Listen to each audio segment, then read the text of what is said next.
Nous venons en effet de terminer, comme vous l'avez dit, l'Open de France, qui était la première étape du tournoi de Coupe du Monde, qui se déroule sur une année avec une dizaine de rendez-vous, dont 4 obligatoires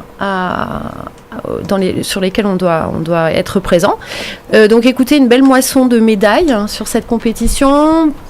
Pas énormément de concurrence parce que c'est la première étape de la saison et beaucoup de nations ne sont pas prêtes à cette période-là de l'année, mais des belles performances, des retours très positifs des juges et de la communauté de la discipline en général. Alors comme vous dites, donc il y a des équipes qui sont pas prêtes. Donc comment ça se passe exactement ? C'est-à-dire qu'on s'inscrit à quel moment pour faire telle ou telle compétition et comment est donné le titre de champion du monde ? Parce que on a l'habitude de le voir dans tous les sports. S'il y a une compétition à ce moment-là, pour être champion du monde, voilà, faut faire toutes les compétitions, etc. Comme vous le dites, beaucoup d'équipes n'étaient pas là donc à l'Open de France. Comment ça se passe pour avoir ce titre ? Eh ben, écoutez, en fait, à la fin de ce tournoi qui se déroule de tous ces tournois qui se déroulent de mars à juin, il y a une dernière étape qui est la super finale, qui aura lieu cette année à Budapest mi-juin. Et lors de cette super finale, les 8 meilleurs à la suite de toutes les compétitions sont conviés. Et à l'issue de cette dernière épreuve, cela détermine le classement. D'accord, et donc l'objectif des Bleus, après avoir donc des bons retours des juges, comme vous l'avez dit, c'était sur le libre, il me semble, cette semaine où vous avez eu la médaille d'or. Oui, tout à fait. Une médaille d'or également individuelle. Oui, tout à fait. Qu'est-ce que vous attendez du coup de cette équipe de France cette année avec ce grand tournoi en juin ? Ouais, cette année c'est pas tant ce grand tournoi en juin qui est important, mais plus les championnats du monde qui auront lieu au mois de juillet cette année. Ce qu'on attend, c'est de se positionner le plus proche possible du top 8 en équipe pour pouvoir avoir une chance de se qualifier aux Jeux de Tokyo l'année suivante, sachant que c'est un sport à jugement humain qui est...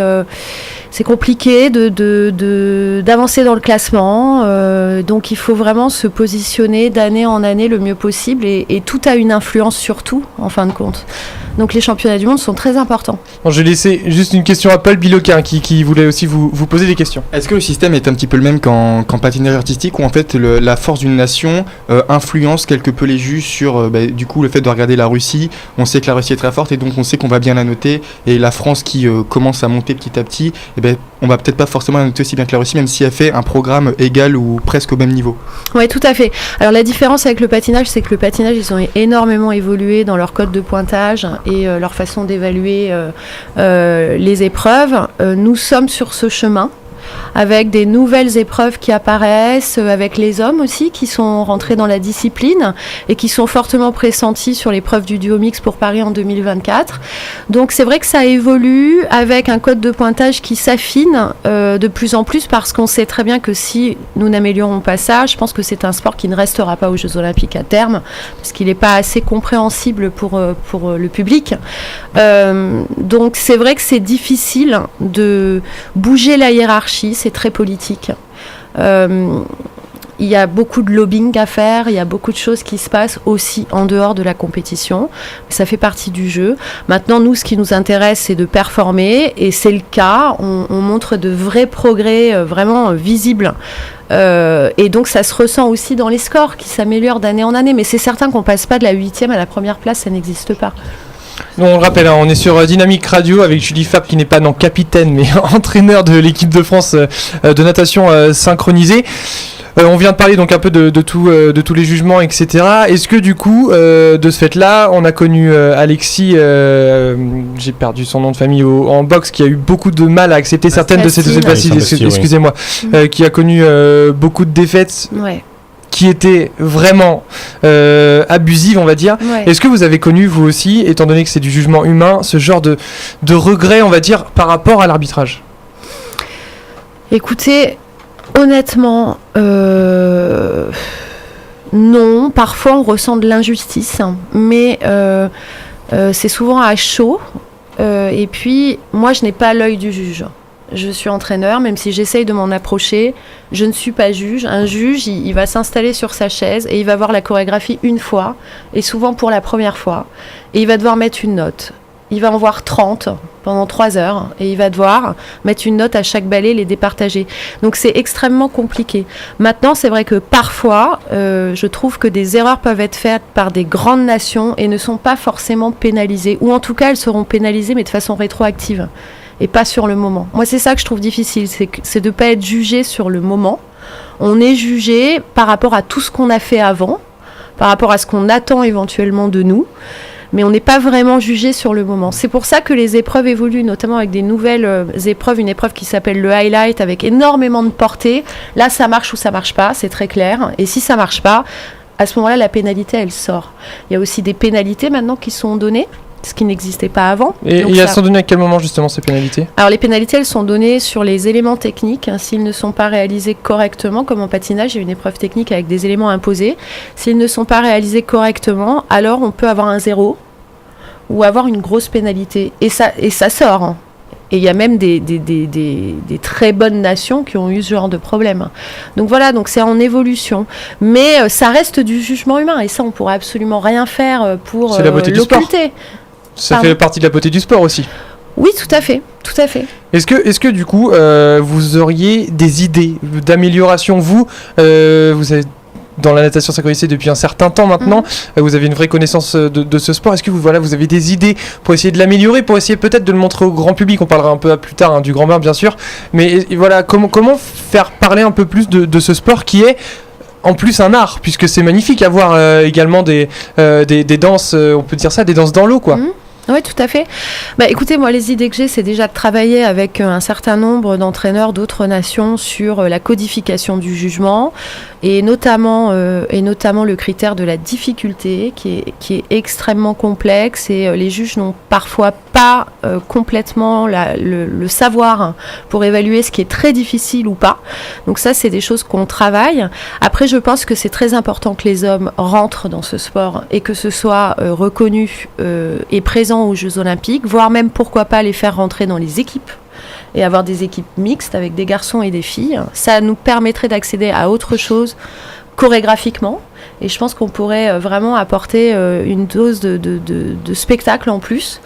Après, c'est très compliqué. Que faire pour faire évoluer cette discipline ? Je pense que ça passe par une vraie éducation des juges et aussi de leur donner le courage, à un moment donné, de pouvoir pénaliser. Alors, est-ce qu'il faudrait justement que les juges se rapprochent davantage de vous, les acteurs qui sont quand même proches des athlètes, ou est-ce que voilà, je pense que ça peut être envisageable ou c'est extrêmement difficile. Non, c'est ce qui se fait, mais peu parce que les juges sont bénévoles, parce que ce sont des personnes qui prennent des jours de congé pour aller sur les compétitions. Donc on pourrait faire comme en gymnastique où les juges se réunissent 48 heures avant et travaillent pendant 2 jours avant les grosses compétitions. Mais ça semble impossible. On a déjà essayé de le faire et ça semble compliqué pour des gens qui sont complètement bénévoles. Après, on lance, nous, la France, une nouvelle idée. On a, 15 jours avant cette première étape de Coupe du Monde, organisé un grand week-end de gala dans le nord de la France où on a convié de nombreuses nations européennes. Donc c'était un gala international et chacun devait être présent avec un juge, hein, c'était la condition. Donc ça nous a permis de faire des ateliers de travail avec les juges et je pense que ça passe par ça aussi. Se rencontrer sur les lieux de compétition, c'est compliqué parce que les juges ont peur de se faire influencer ou se sentent agressés quand les entraîneurs vont leur demander des feedbacks. Donc c'est vrai qu'il faut arriver à créer des moments de partage qui sont en dehors des compétitions pour qu'on puisse échanger et réfléchir ensemble. Une meilleure approche en fait. Il y a juste une chose qui m'a fait tiquer un peu dans ce que vous avez dit, donc du bénévolat. Est-ce que on parle quand même d'un sport qui est aux Jeux Olympiques, hein.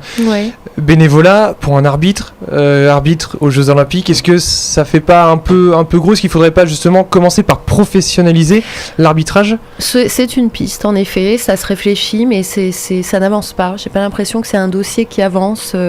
La Fédération internationale de natation y songe. Il y a déjà réfléchi.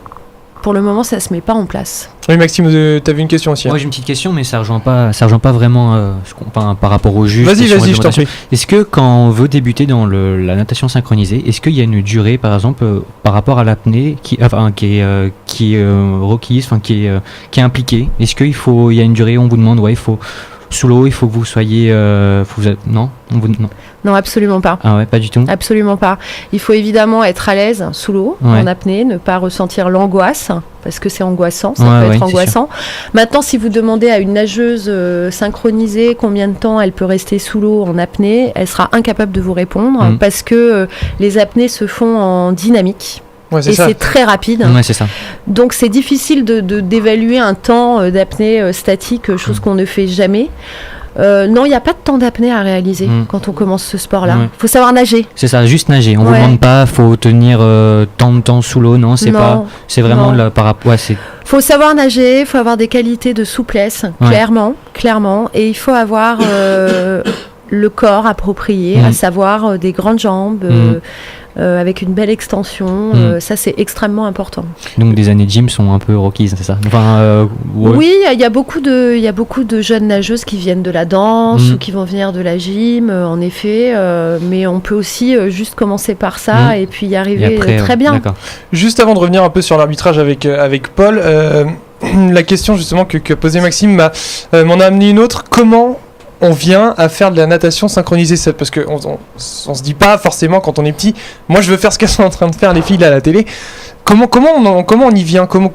Est-ce que c'est sûrement familial? Est-ce que non, je sais pas comment on peut venir à la divers et variés, ça va de la jeune fille qui va à la piscine avec ses parents et puis qui voit un groupe qui fait de la natation synchronisée et que ça fait rêver parce que c'est de la danse dans l'eau et alors elle va y arriver comme ça. Ça peut être des jeunes filles qui viennent du milieu de la danse ou de la gym et qui à un moment donné ont envie d'essayer autre chose.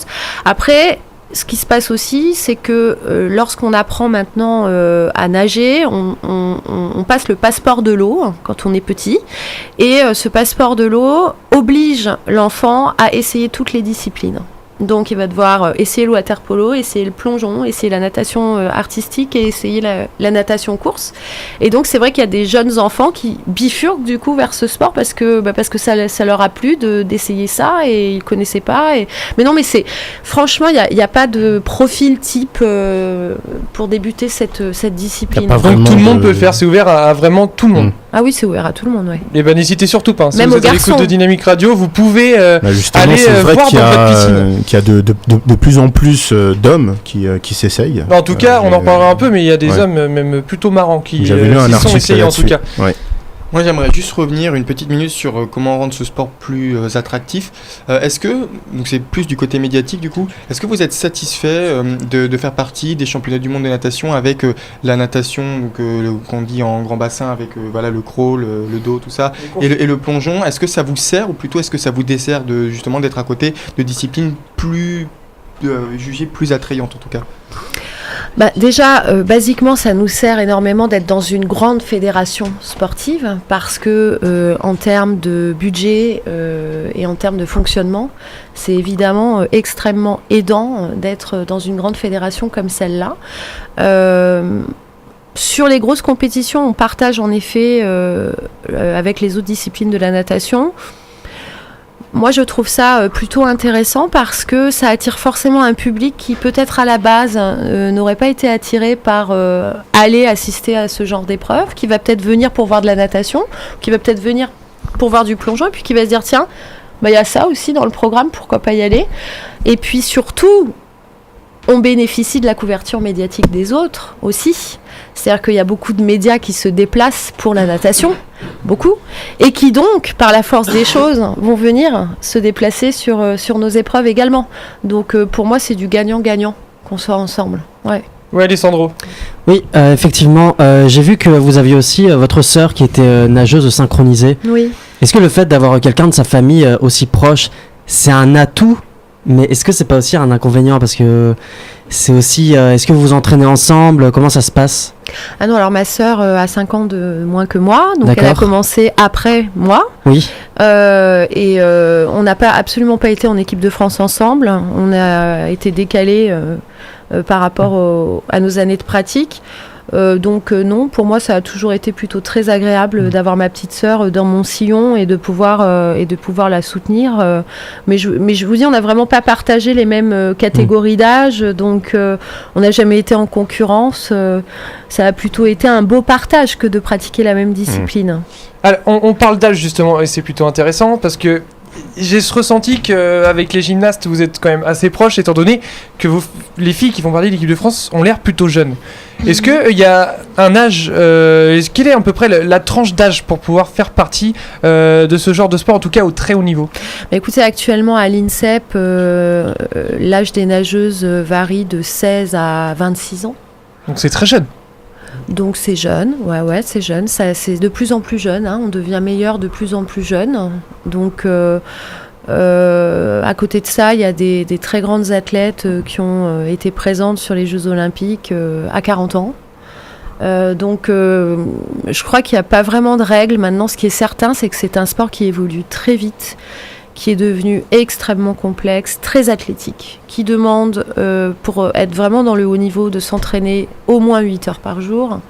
Donc c'est vrai que c'est un sport où les athlètes ne sont pas professionnels. Dans certaines nations, elles le sont, mais ce n'est pas le cas en France.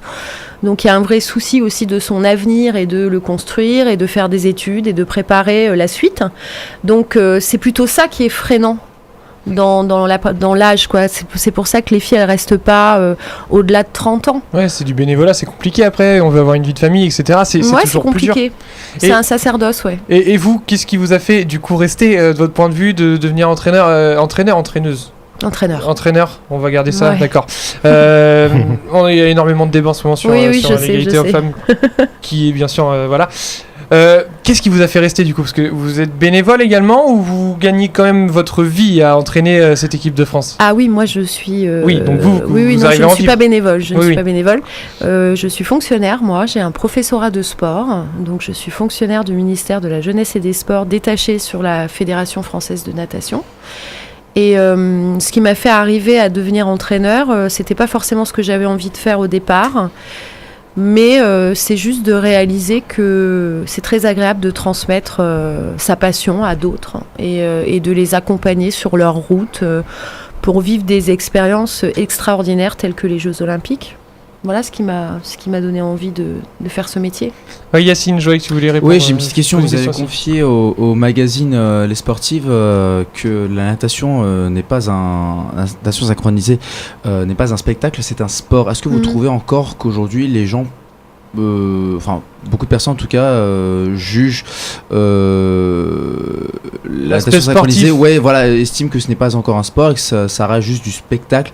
Est-ce que vous trouvez qu'il y a encore beaucoup de préjugés sur la natation synchronisée ? De moins en moins. J'ai pas de gens autour de moi qui considèrent la natation artistique comme un spectacle. Mais je pense qu'en effet, on se rend vraiment compte de ce que ça représente comme effort en le voyant en vrai. À la télévision, je trouve que ça ne rend pas justement la difficulté de ce sport. Et en effet, c'est souvent présenté comme quelque chose de divertissant. Mais quand on le voit en vrai et qu'on voit à quel point les athlètes sont épuisés quand elles sortent des programmes, on se rend très vite compte que c'est un sport. Hein. Et je peux vous dire que tous les médias qui nous ont visités sur l'entraînement ou tous les journalistes que j'ai rencontrés et qui ont eu l'occasion de le voir en vrai, d'assister à des entraînements, étaient extrêmement surpris de la difficulté de ce sport. Oui, Alessandro. Oui, parce qu'en termes d'entraînement, il y a une partie du coup de natation et une partie qui est plus orientée danse, non ? Comment ça se passe un entraînement pour la natation synchronisée ? Alors basiquement, la journée d'une nageuse synchronisée, elle commence, ça dépend des jours, mais en gros c'est 8 heures d'entraînement par jour. Elles ont plusieurs choses en effet, elles font de la danse, elles font de la préparation physique, type musculation, elles font de l'acrobatie aussi, elles travaillent beaucoup sur l'acrobatie, elles font un peu de natation, beaucoup en début de saison. Pour reprendre une bonne condition physique. Après, la natation nous sert d'échauffement. Après, il y a beaucoup de techniques, beaucoup de travail technique, beaucoup de travail de répétition des chorégraphies. C'est extrêmement varié. Elles font beaucoup de choses. Mais c'est vrai que le sport a évolué de telle manière qu'il faut être... polyvalent. complètement polyvalent. Ouais, parce que c'est l'un des sports les plus complets quand même, parce que travailler donc dans l'eau quand on est sous l'eau, c'est extrêmement physique d'aller donc à l'encontre de l'élément. Il y a la danse qui va avec, donc la chorégraphie, j'imagine qu'on se met dans une salle en dehors de l'eau pour répéter ça. Ensuite, tout ce qu'on a fait dans la salle, il va falloir ensuite le répéter dans l'eau. C'est l'un des sports physiquement et intellectuellement le plus dur, parce qu'il faut savoir tout faire en fait. Comment être constamment en synchro. Et comment vous faites justement avec ces jeunes filles, parce qu'elles sont jeunes quand même, pour pouvoir toutes les mettre? Quel est un peu le secret de fabrication d'une chorégraphie en fait? Pour fabriquer une chorégraphie, écoutez, ça commence par déjà un travail de brainstorming avec les athlètes, où on réfléchit à ce qu'on a envie de faire, quelle musique on a envie de choisir, quelle thématique on a envie d'exploiter. Donc ça dure déjà un certain temps. Et ensuite, il y a un travail de création par atelier qui dure des mois, où on va chercher des idées dans toutes les directions possibles et imaginables, avec souvent plusieurs intervenants pour essayer d'apporter de la variété. Et puis une fois que ça c'est fait, c'est un puzzle, on met les pièces les unes à côté des autres, et puis on constitue une structure chorégraphique qui va être le point de départ du nouveau programme. C'est un travail long. C'est un travail de longue haleine en fait. Combien de temps à peu près vous imaginez pour une chorégraphie? Combien de temps vous pouvez vous mettre à la préparer entièrement? Ça dépend, ça peut être long et ça peut être très rapide. Généralement, on commence à faire de la recherche chorégraphique l'année qui précède la saison durant laquelle cette chorégraphie sera nagée. Je vous rappelle, on est avec Julie Fabre, juste entraîneur de l'équipe de France de natation synchronisée. Tamba, je vois que tu voulais poser une question aussi. Enfin, juste avant de laisser Maxime parler, c'est quand même important que les auditeurs entendent bien ça. Ça peut prendre, comme a dit Julie, des mois pour vraiment constituer, fabriquer. Voilà. Et en général, justement, ça dure combien de temps en fait? 2-3 minutes au niveau de la prestation, ou ça peut varier en fait en fonction des nations, des équipes, de la chorégraphie, de la musique. Une épreuve technique, c'est entre 2 et 3 minutes. 2-3 minutes, alors que ça prend des mois. Pour le solo, c'est 2 minutes. Pour le duo, c'est 2 minutes. Il y a une intensité monstrueuse quand même. C'est vraiment énorme. Très très grosse intensité. Une épreuve libre, c'est 4 minutes. 4 minutes, voilà. On se rend compte que ça prend des mois pour, entre guillemets, seulement constituer 4 minutes. C'est juste extraordinaire. Après, si vous voulez monter une chorégraphie, c'est pas très compliqué. Ce qui est compliqué, c'est de marquer sa différence. Et c'est quelque chose qui nous tient, nous, à cœur en France, parce qu'on a une réelle identité chorégraphique. C'est d'essayer de pas faire comme tout le monde. Et ça prend du temps. Se dégager des autres, quoi. Proposer des choses nouvelles. Surprendre vraiment le juge, quoi. Oui, Maxime, vous vouliez poser une question également. J'avais une petite question. Moi, ça aurait pu attendre la fin de l'entretien, mais vu que on savait qu'on rencontrait aujourd'hui une professionnelle de la natation, du domaine de la natation, je voulais faire un petit, parler. Je voulais savoir comment vous avez vécu, parce que je veux savoir si vous avez vraiment connu Camille Muffat. Qui était décédé il y a 4 ans jour pour jour, et je voulais savoir comment vous avez vécu quand vous avez appris le décès de Camille Muffat. Ça m'a fait beaucoup de peine, parce qu'en effet je connaissais Camille pour l'avoir côtoyée sur les grandes compétitions. Camille qui était niçoise, et je le suis aussi, donc c'est quelqu'un que j'ai suivi depuis le début de sa carrière, et sa petite sœur faisait de la natation synchronisée, donc j'ai eu l'occasion de l'entraîner. Que vous dire, c'est un drame. Je l'ai évidemment pas bien vécu. J'ai été extrêmement triste. C'est toute la natation française finalement qui était assez proche qui était impactée. Je pose la question. Comment vous l'avez vécu? C'est sûr que c'est un drame. Je pense que c'est un événement. Ça a touché le monde du sport. Donc c'est sûr que vous l'avez mal vécu. Mais voilà, sachant que vous faites partie du domaine de la natation, je voulais vraiment avoir votre ressenti par rapport à ça. Donc c'est vraiment toute la natation vraiment qui est ensemble en fait. Vous ressentez vraiment, vous êtes proche de. On t'a parlé de Camille Muffat, mais on peut parler également d'Alain Bernard, etc. Exactement. Vous êtes très proche de toute la natation. On sait, donc vous faites les compétitions en même temps. Vous connaissez bien, vous arrivez à parler avec aussi des acteurs, certes de la natation, mais d'un tout autre sport. Ah, tout à fait. Donc bien sûr. Vous les côtoyez. Vous avez parlé d'Alexis tout à l'heure. Alexis, c'est quelqu'un que j'ai rencontré lors des Jeux Olympiques de Pékin. Qui était à l'INSEP, avec qui j'ai souvent discuté. Donc au-delà de côtoyer des nageurs, on côtoie aussi tous les autres sports, et notamment lors des Jeux Olympiques, puisque là on fait vraiment une team France, et on se rencontre tous. Et Et oui, moi je me sens très proche des acteurs du sport français, que ce soit des entraîneurs ou des athlètes. J'aime beaucoup discuter avec des athlètes des autres disciplines, je trouve ça très intéressant. Et j'en ai eu souvent l'occasion. C'est une chance. C'est une chance, bien sûr, mais en même temps, c'est totalement mérité au vu de votre sport, quand même, de l'intérêt. C'est pour ça qu'aujourd'hui, c'était important pour nous, quand même, de vous avoir à notre micro pour parler de natation synchronisée, parce que voilà, il faut en parler. Je trouvais justement que c'était vraiment un domaine plutôt intéressant. Yacine, je crois que tu as une autre question. Vous avez parlé d'acteurs du sport, je parlais d'acteurs du cinéma, puisque vous avez entraîné les acteurs pour le film Le Grand Bain de Gilles Lelouch. Vous les avez entraînés pendant 5 mois, à raison de 2 entraînements par semaine. Est-ce que déjà, est-ce que c'est Gilles Lelouch qui est venu vous chercher, ou est-ce que...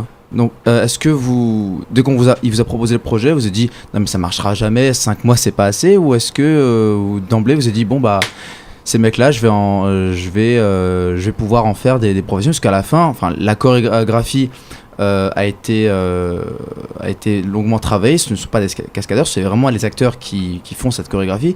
Est-ce que dès le départ le projet a été attirant pour vous, ou est-ce que vous avez dit c'est plus compliqué est-ce que vous avez dit à Gilles Lelouch c'est plus compliqué que ce qu'il ne croit? Oui, non, alors le projet, évidemment, j'ai été extrêmement surprise lorsqu'il me l'a présenté, mais j'ai tout de suite plongé dans ce projet, vraiment. Ça m'a beaucoup intéressée. Après, je pense que Gilles Lelouch n'avait pas conscience du travail que ça pouvait représenter pour arriver au but final qui était le sien, à savoir qu'il soit capable de réaliser une chorégraphie assez performante et difficile. Donc non, moi j'ai été tout de suite dans la réflexion pratique, en fait, de lui dire bon bah voilà, il faut qu'on fasse comme ci, comme ça, il faut qu'on organise les choses, parce qu'il savait pas du tout, en fin de compte, ça lui semblait carrément faisable et pas très difficile, sauf qu'en discutant avec moi, il s'est rendu compte que non, ça allait pas pouvoir être réalisable en peu de temps, et qu'il faudrait que les acteurs s'entraînent, c'est certain. Après, il y a des doublures pour les jambes, c'est-à-dire que lorsque les jambes sont hors de l'eau, ce ne sont pas les acteurs qui font ces parties-là, parce que là, il aurait fallu des années pour y arriver. Donc, il y avait quand même des doublures, mais tout le reste, en effet, c'est eux qui l'ont réalisé. Donc, non, moi, j'ai marché à fond dans ce projet, ça m'a beaucoup intéressé, le challenge m'a beaucoup intéressé. Et juste petite question par rapport au film, est-ce que vous pensez, depuis que le film est sorti, vous voyez plus de gens autour de vous qui disent bon bah j'ai envie de faire de la natation synchronisée? Je pense que ça a en effet ouvert un petit peu les esprits, et je pense que ça a déclenché des choses. Oui, en tout cas ça a fait parler de notre sport, ça c'est certain. Ça a ouvert les portes de la pratique masculine aussi, en désacralisant un petit peu les choses, et je pense qu'en effet ça a eu un impact assez positif, notamment sur les petits garçons. Ouais. On vient justement, on parle du Grand Bain, donc forcément un peu plus de visuel pour votre sport, et du côté des artistes, parce que forcément la question va leur revenir dans les années forcément à venir. Qu'est-ce qui leur est ressorti de ces entraînements avec vous? Est-ce que voilà, ils ont apprécié de se faire mal, parce que j'imagine qu'ils se sont fait mal, qu'est-ce qui est sorti de leur côté? Qu'est-ce qu'ils vous ont dit en arrêtant, en finissant? En fait, ce qui leur a plu, déjà ils étaient extrêmement fiers d'avoir réussi à réaliser cette chorégraphie. Ils en étaient vraiment fiers, et ce qu'ils ont beaucoup apprécié, c'est de travailler ensemble avant le tournage, et donc de se côtoyer dans un contexte où tout le monde est au même niveau. Voilà, tout le monde était mauvais au début, ça je peux vous l'assurer. J'imagine Philippe Catherine en arrivant. Ouais. Ouais. Mais ouais, ils étaient tous évidemment, et je pense qu'ils n'avaient pas conscience non plus de la difficulté. Si je me mets dans l'eau, je pense que je suis aussi minable que n'importe qui. Dans certainement. Ces acteurs, je suis sûr de moi. Certainement. Écoutez, on peut essayer si vous voulez. On verra plus tard. Pour l'instant, je reste à la radio. Ouais. Mais non, ce qu'ils ont aimé, c'est qu'il y a un vrai groupe qui s'est constitué, et il y a une vraie équipe qui s'est créée pendant ces mois de travail, tous ensemble. Et je crois qu'ils ont apprécié du coup de vivre le tournage en ayant cette relation les uns avec les autres, qui était presque un peu, finalement ce qu'on voit dans le film, c'est presque un peu ce qui s'est passé dans la vie quelques mois avant. Donc ça, je crois que c'est rare, pour en avoir parlé avec eux, c'est assez rare d'avoir du temps de travail en amont des tournages. Et du coup, ils ont vraiment aimé l'expérience de se côtoyer comme ça. Alessandro, tu as une dernière question sur le grand bain après avoir passé un peu quand même au côté natation synchronisée. Oui, effectivement, donc le grand bain, donc c'est quand même une expérience insolite de devoir être professeur de natation synchronisée pour des comédiens comme Philippe Catherine et les autres du film. Comment vous étiez, quel type de professeur vous étiez? Est-ce que vous étiez le tyran ou la tyranne, je sais pas comment on dit. Pareil que tout à l'heure, le tyran, on va dire, pour l'entraîneur. Ouais. Est-ce que vous étiez le tyran ou au contraire, est-ce que c'était bon enfant comme bon enfant, donc en accord avec le côté comique du film? Comment vous étiez avec eux? Non, moi j'étais très rigoureuse. D'accord, un vrai professeur. Comme vous entraînez vos joueuses. Oui, mais alors après... c'est un sport, mes amis. Exactement. Après, il y avait quand même une pédagogie à avoir pour leur inculquer les bases, et c'était pas facile, donc j'étais compréhensive par rapport à ça, mais moi c'était très clair, moi j'avais un objectif précis à atteindre, Et puis, il y a quand donc j'avais même, pas de temps à perdre. C'est ça. Il le fallait timing. qu'à chaque entraînement ça progresse. En combien de temps, du coup, vous les avez entraînés? Pendant 5 Cinq mois, mois, 6 mois 5 mois, ah ouais.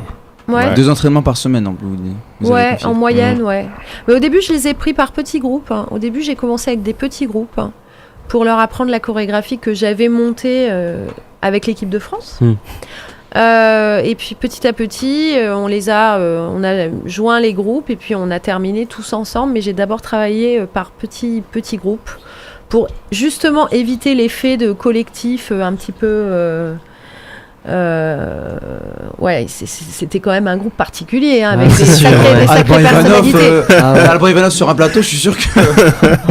Mais c'est sûr. non, mais on a beaucoup rigolé, cela dit. C'est-à-dire qu'il y avait le temps du travail et puis il y avait le temps du partage et on a ri, on a beaucoup ri. Mais moi, concrètement, voilà, j'avais une commande précise. Il fallait que je les amène du point A au point B et moi, il y avait que ça qui m'intéressait. Que vous saviez que vous n'allez pas en faire des nageurs professionnels, mais au moins qu'ils soient capables de... Au moins qu'ils tiennent la route. Je voulais que ce soit plausible. Je voulais que ce soit cohérent. Donc en effet, j'ai pas lâché quoi. J'ai vraiment construit mes entraînements comme je les construis avec l'équipe de France pour les faire progresser. Et en récompense, est-ce que vous avez été invité au César ou est-ce que vous avez reçu une invitation? Non, j'ai pas été invitée au César, mais j'ai été récompensée humainement à plusieurs reprises. Et en revanche, j'ai vu le film à Cannes, donc j'ai été invitée à la projection à Cannes. Et j'ai reçu beaucoup